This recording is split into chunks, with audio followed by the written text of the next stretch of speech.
Hey everyone, welcome back to another edition of Novelists Unwind. We're so glad to have you watching this interview. I'm Johnnie Alexander, and I'm here today with Becky Wade, who writes, and I love this, warm, wry, and heartwarming contemporary romance. I know what the word wry means, but I thought, you know what, I really need to kind of look that up. Just because it's not a word you usually see, but I thought, oh my gosh, yeah. I know. It's kind of like a 4-star adjective. I think it suits my sense of humor, that descriptor. I do that too. word wry. Yeah. Kind of ironic and has a little bit of edge to it. So yeah, I was like, yeah, that was really good. I like that. Warm, wry, and heartwarming contemporary romances. And Becky is an award-winning author. She has won the Carol, the Christie, Inspirational Reader's Choice, INSPE. So those are all just great in our CBA world. So congratulations on all those wonderful awards. Thank you. They're always a beautiful honor and a surprise all at once, but they're also something that tends to come into my life right when I need encouragement. It's so wonderful that the Lord can be counted on to give us encouragement as writers right when we seem to need it most. That is absolutely true. Yeah, those affirmations, I used to think during those times, it's like, do I give up? Do I keep going? And it's like, but God has given me the affirmation. So yes, let's keep going. Yes, exactly.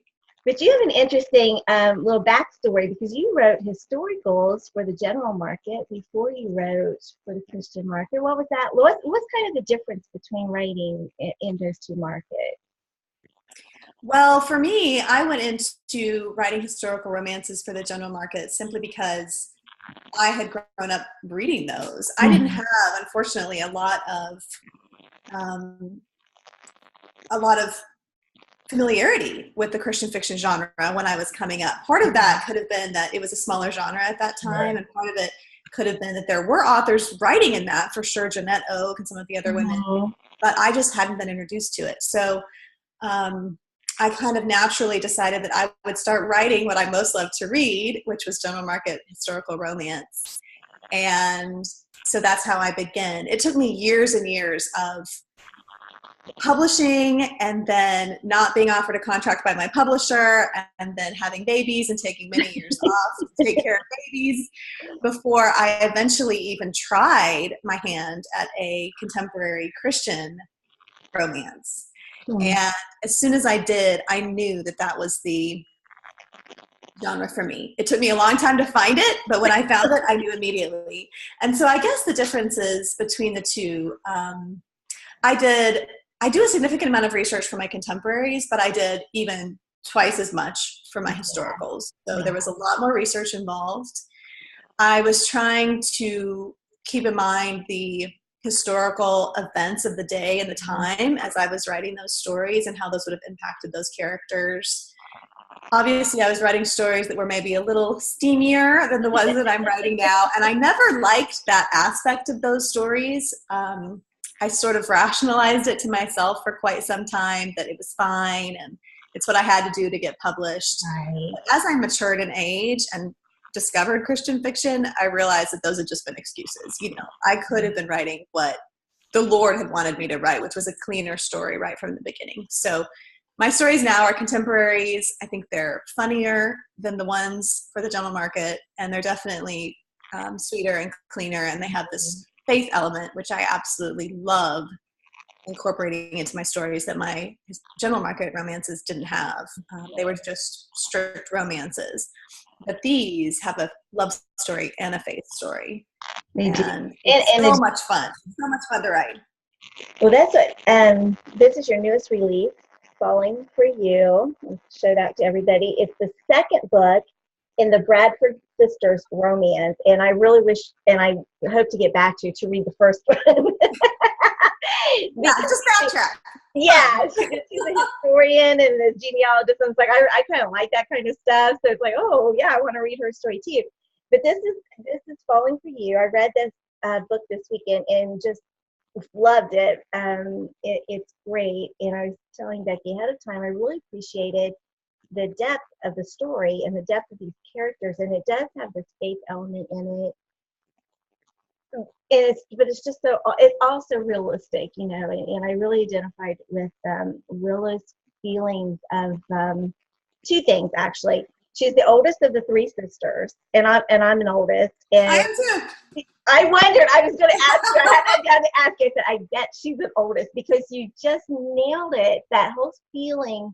I tell I have an oldest, of course, grandson and an oldest granddaughter, and they're different families.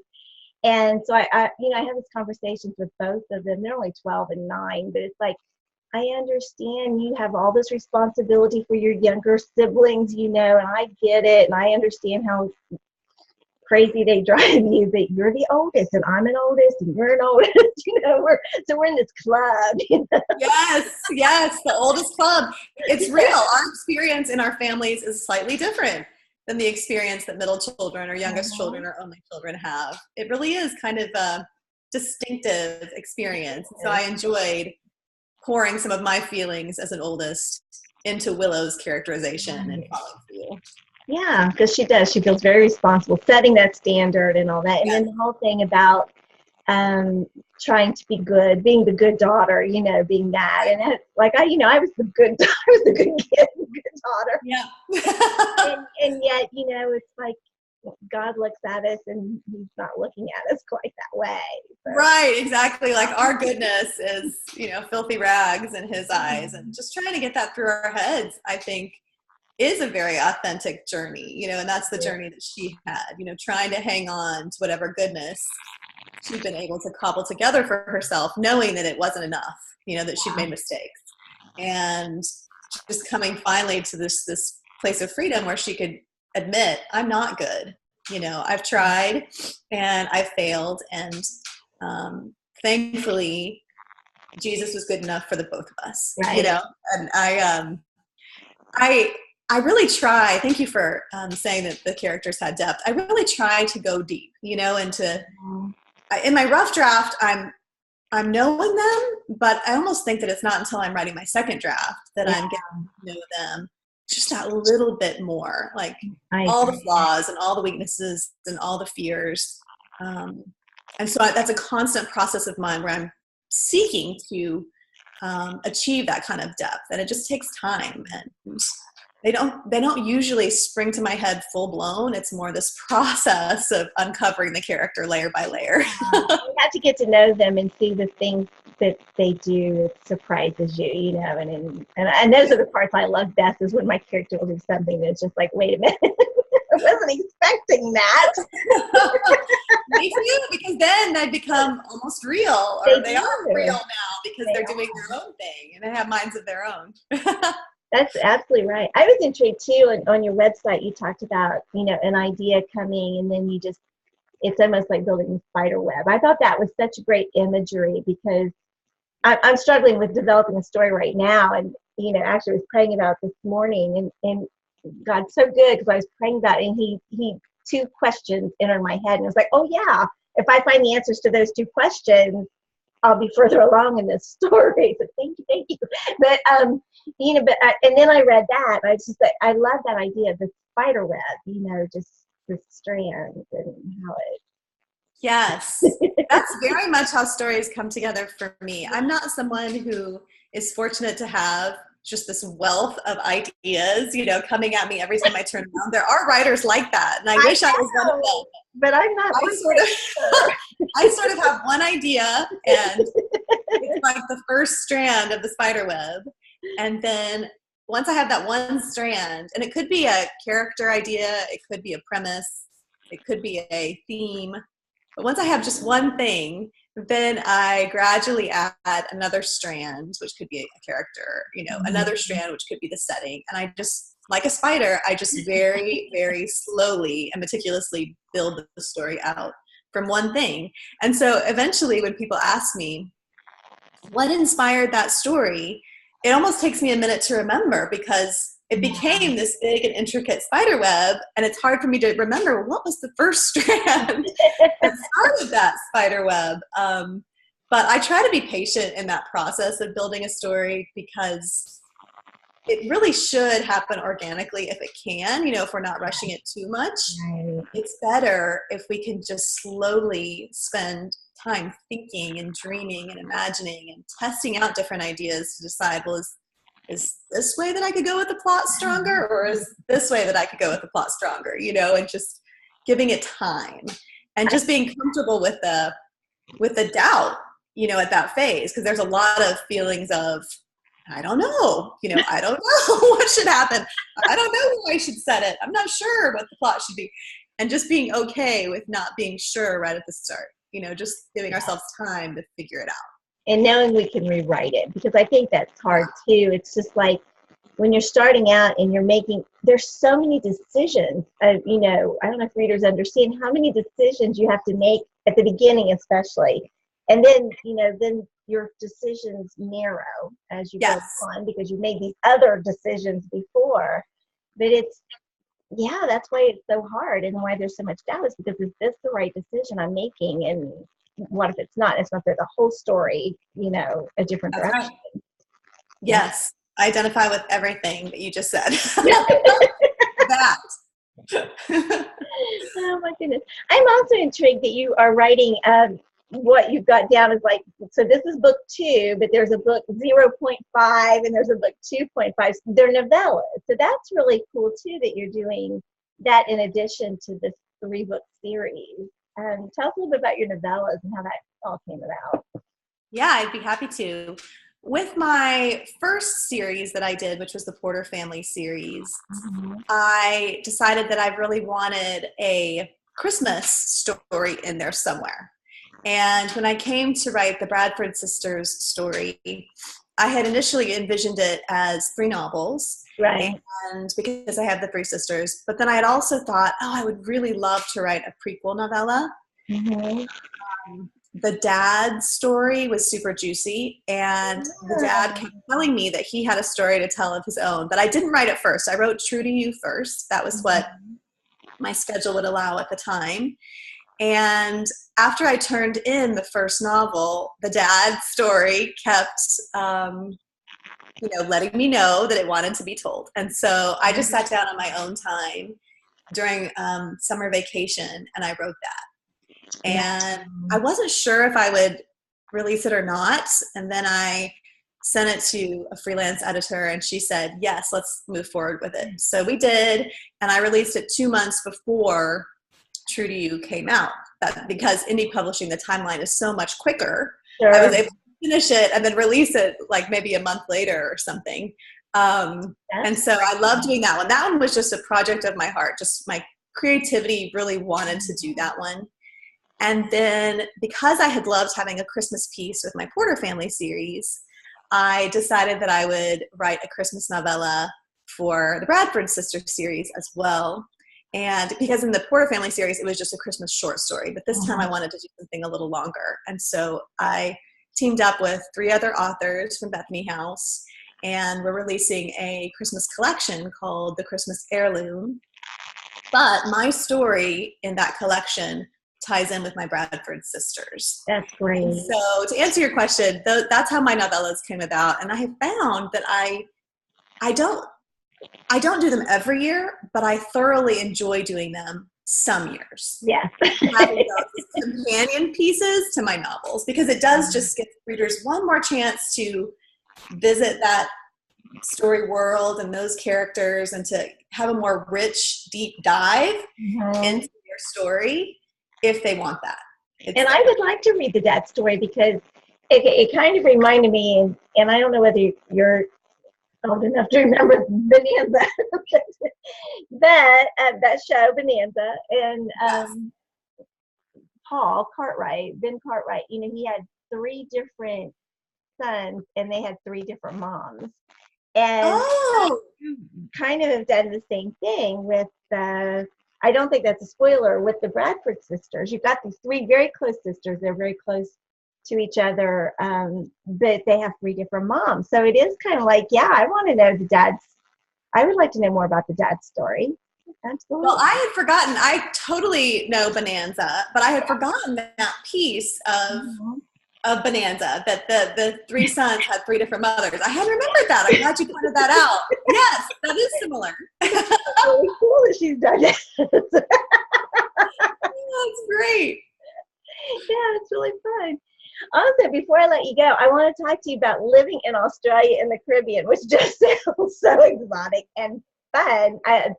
That was before kids, I take it from, yeah. Yes, my husband and I, we had an idyllic start to our marriage because we married, and as soon as we got married and completed our honeymoon, we went and lived on a Caribbean island. My husband was the tennis pro at a resort on one of the Really? Caribbean islands called Anguilla, and we lived there for 3 years, and it was awesome. I mean, it was challenging in some respects because we were so far from family and friends. It was just the two of us in the Caribbean. And there wasn't a lot to do. You know, the only things to do on the island were go to the beach or go to a restaurant. There wasn't malls or movies or, anything else. It was just a small island. But nonetheless, it was so peaceful and stress-free. It was a great start to our marriage to be able to learn to depend on each other because we only had each other. And then we moved to Perth, Australia. And we were there for 1 year, and that was phenomenal as well. We were ready for a big city after the Caribbean island, and Perth was this fantastic big city right on the coast, the western coast of Australia. We loved the Australian people who were so friendly and welcoming and funny and just terrific. So we loved our years overseas, and we did it at the perfect time because once we started having kids and a mortgage, life got a lot more complicated. Sure. Not so easy for us to pick up and move now, but in those days it was. Yeah, and you've been in Texas since then? Texas is your home? Yes. When we moved back from Perth, Australia, we settled in Dallas, Texas, and that was in 1997. So we've been here more than 20 years. Long time. That's really great. Really great. Well, again, Becky is writing the Bradford Sisters romance. You'd want to get the first one, True to You. Sounds remarkable. I'd love to read it to you. Falling for You, it's her newest release. They go together, but they are standalones too. I didn't feel like I was totally lost reading this one without having read the first one. So, okay, good. Yeah. That's what I hope, that they all stand alone. They do, and very good. Very, Willow and Corbin's relationship is just, will you call it a reunion love story? Because they had I would. Yes. Yeah. Yes, I would. And then the next book, does it have a title yet?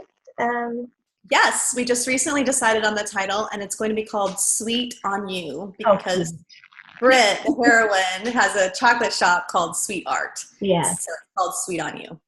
And it's going to be out, I believe it'll be out in May. I think all of my releases have been May, so I think we're just sticking right there on that calendar month. That's good. That's good. And it's your first friends fall in love story. Right? Yes, I had written one other story, A Love Like Ours, that was about a hero and heroine who had been friends when they were kids. Mm-hmm. And then they hadn't seen each other again for 20 years. But this one is different in that these two have been friends through their high school and adult years. And he's loved her all that time. Right. And she's him as her friend. And so this is my first time to write adult friends.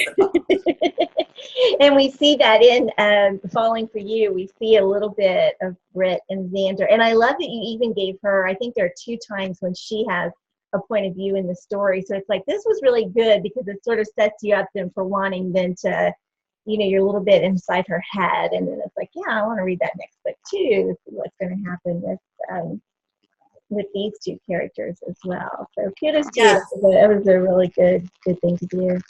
Yeah, I did. You're exactly right. I did 2 scenes in her point of view in Falling for You. And then actually in True to You, I had 2 scenes in Willow's point of view. Did you?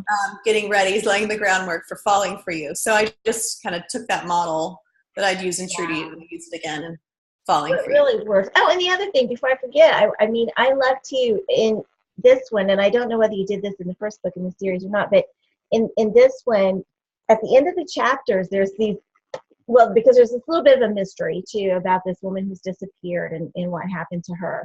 So there'll be like these text messages, or there'll be these newspaper clippings, or there'll be these little notes and epistolary things. I think they call it. I Yes. love that. I love adding that touch. And I'm thinking, you know what? I want to do a story like that too. And I've seen that, like Frank Peretti has done that in one of his books, or Yeah. is that who it is? Yeah. And it's just like, I just love it when stories include those kinds of things. So I loved how you did that too. That was cool. I had a lot of fun using that. And that's exactly the word that I use for those portions of my novel, epistolary. So I call them the epistolary elements at the end of each chapter. Better than things.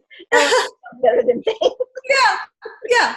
You said exactly the word that I use. And I actually then wrote the dad's story using only epistolary elements. So that novella is an epistolary novella told through journal entries and letters. And I have I've thoroughly enjoyed stories in the past written that way. And it was just a fun, intriguing challenge that I hadn't tackled before, to try to write not only those stories, those elements into my novels, but then also an entire novella written only that. It was good. It was fun. Pretty cool. I like that. Well, one last question. When you're all done with your novel and you hit the end and it's done, ready to go to the publisher, what do you do to unwind? I tend to enjoy summer vacation with my family. I typically turn in my books June 1st, which is almost exactly when my 3 kids get out of school for the year. And so for the next month, all of June, and sometimes all of July as well, depending on my schedule, for all of June, I just focus on being on summer vacation like them. Nice. And we travel, we sleep in, we read books and watch movies and go to the pool.